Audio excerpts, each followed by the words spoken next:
Hola, mi nombre es Máximo Arbe y soy un estudioso de la obra de Atahualpa Yupanqui. Primero quisiera decir que Yupanqui no es un filósofo, sino un poeta, y que por lo tanto no habría que buscar tratamiento filosófico de problemática filosófica o autores o citas en su obra, sino que lo que se puede hacer es descubrir en su obra qué elementos se pueden reportar para una filosofía. Y en mi opinión hay dos importantes elementos o actitudes de Yupanqui que tienen importancia filosófica.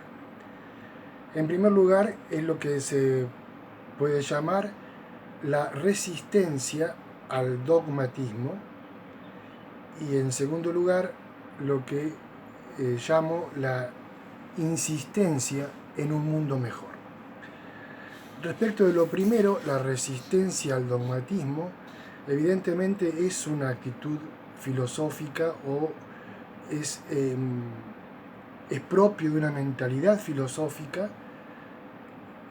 No solo preguntarse, que esto es común a muchas actividades culturales, no solo de la filosofía, sino en el modo de responder.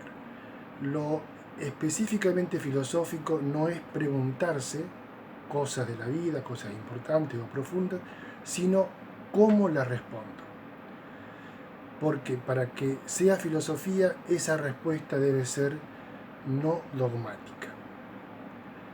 Y en Yupanqui hay una resistencia al dogmatismo muy fuerte, muy constante en toda su obra, sobre todo hacia el final incluso, que, para dar ejemplos, citaría 2 o 3 pasajes. Por ejemplo, en Guitarra dice: de pronto me ha preguntado la voz de la soledad si andaba buscando el cielo, y yo respondí: quizá. Otra vez dice: tal vez pasado el invierno me dé sus flores el monte, también en Guitarra. Y en un poema que no está publicado en sus libros, dice que Dios vela por los pobres, tal vez sí, tal vez no.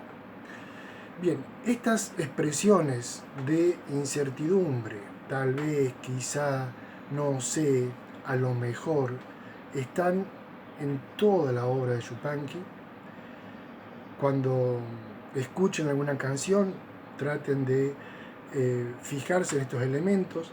Siempre hay una respuesta, digamos, no dogmática, una respuesta de tal vez, a lo mejor, quizá.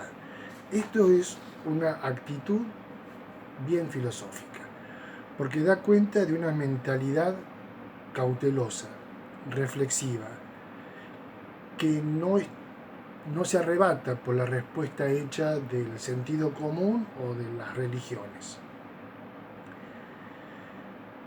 Pero además, y más profundamente, me parece, hay otro elemento también relacionado con esta actitud no dogmática, y es la insistencia también de Yupanqui en una visión de la vida sin finalidad transvital.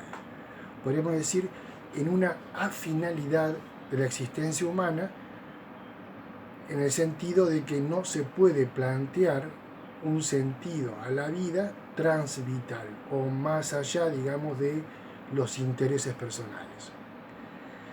Esto es muy claro cuando habla, por ejemplo, de que uno anda porque sí, de andoy por el cerro, ni sé por qué andoy, no sé de dónde vengo ni para dónde voy. Cuando uno va sin por qué, dónde ni cuándo, el rumbo venía porque sí. Voy andando por el mundo camino de cualquier parte. Viajeros al azar los pasos míos, dice.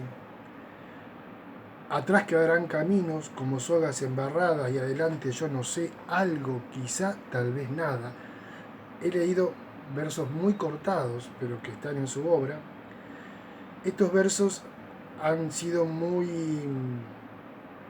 complicados para algunos comentadores de Yupanqui, y yo creo que son justamente los elementos culminantes de una visión de la existencia humana en un sentido, digamos, de la filosofía existencialista de la primera década del siglo pasado, la primera mitad del siglo pasado,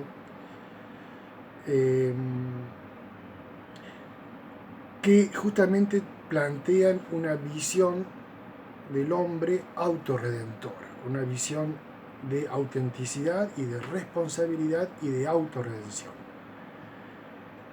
Incluso con este elemento del azar, que no lo puedo dejar de asociar a la sugerencia freudiana de considerar al azar como digno de determinar nuestro destino.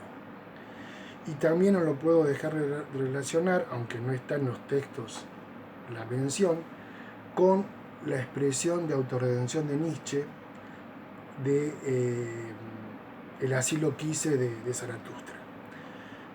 Esto está muy claro, por ejemplo, en el tramo final del Canto del Viento, donde hay una historia, una pequeña historia sobre el minero. El otro punto que me parece muy importante, que no es exactamente filosófico, es bien poético, es la insistencia en un mundo mejor, pero que tiene que ver con estas bases filosóficas. La existencia para Yupanqui es andar, y justamente el verbo andar es una metáfora de la existencia en Yupanqui. Se anda, se sabe desde dónde se anda, porque se anda desde la tierra, desde lo que uno es, desde hacer paisaje, pero no está claro hacia dónde andar, porque justamente no hay metas transvitales.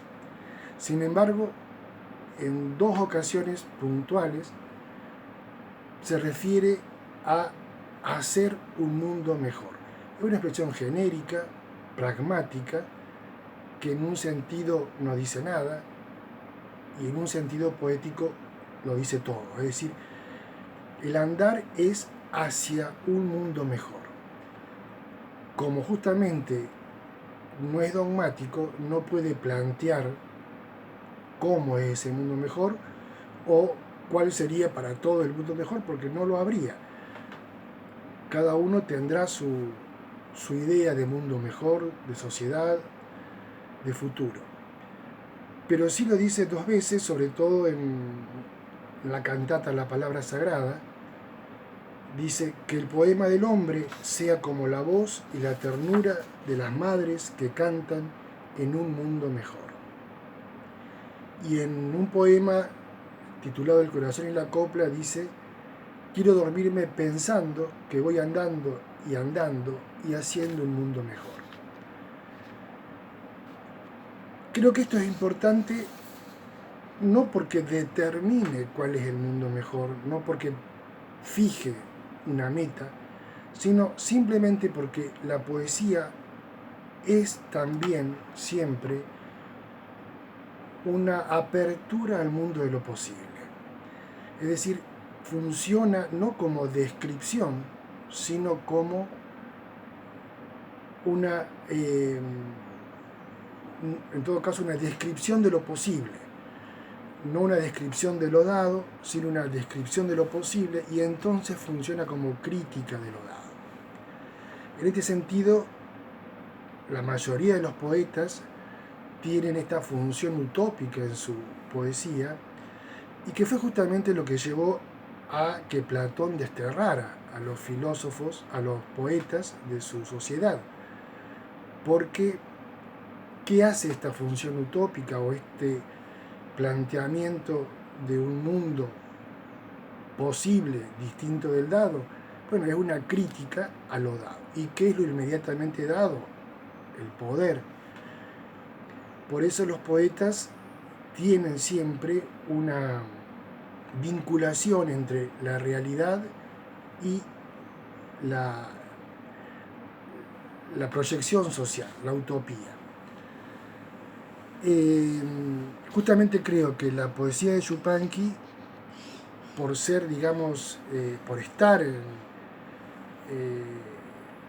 en esta construcción de una sociedad mejor, si se sitúa en los antípodas de lo que sería el platonismo, porque devuelve al poeta un lugar irreductible en la construcción de una sociedad más democrática.